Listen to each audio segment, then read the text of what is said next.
l'année 2017 a été riche en initiatives.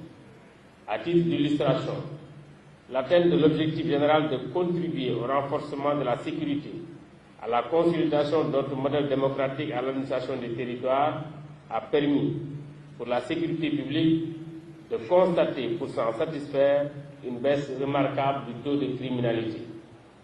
La protection et la sécurité civile ont enregistré une diminution des accidents dus à la faute.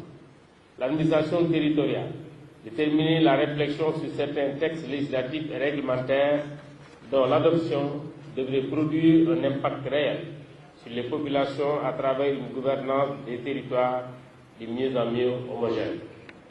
Les processus électoraux d'organiser des élections législatives conformément aux dispositions prévues par le Code électoral, les services de pilotage, gestion et de coordination administrative de contribuer à l'amélioration du cadre de travail des services et personnels, ainsi qu'au renforcement de leurs capacités opérationnelles.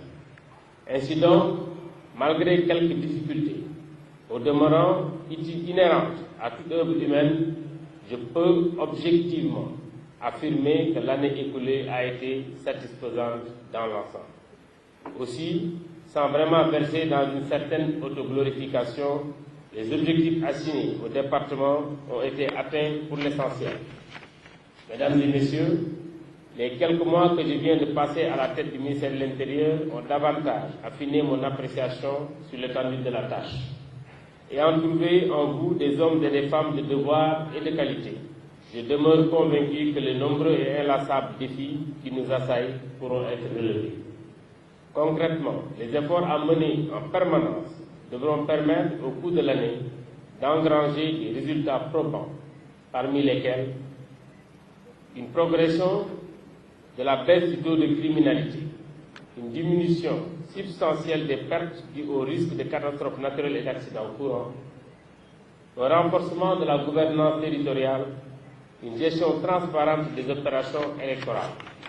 Je signale à cet égard le démarrage le 15 janvier de la revue documentaire qui est une phase importante préalable à l'audit prochain du fichier électoral. Au-delà, les efforts seront poursuivis pour un climat apaisé et une confiance mutuelle entre tous les acteurs du processus électoral. Pour ce faire, l'accent sera tout d'abord mis sur la révision du cadre opérationnel et fonctionnel qui devrait aboutir à l'adoption du dispositif institutionnel rénové et dynamique. Dans ce sillage, les autres réformes concernant les sous-secteurs névralgiques du ministère pourraient également faire l'objet de validation par les autorités supérieures. Au plan opérationnel, 2018 sera consacré à la poursuite de la consolidation des efforts d'investissement entrepris par le ministère ces dernières années. Dans le sous-secteur de la sécurité publique, il s'agira de concrétiser les démarches d'autorisation spéciale de recrutement, programme accompagné de construction et d'équipement pour les services centraux et déconcentrés de la Direction générale de la police nationale. Pour la protection et la sécurité civile, les efforts seront accentués à travers un programme global permettant la construction de 26 casernes de sapeurs-pompiers et la dotation d'équipements et matériel estimé à 26 milliards de francs CFA, qui sera adossé à un dispositif de prévention et de réduction des risques de catastrophe.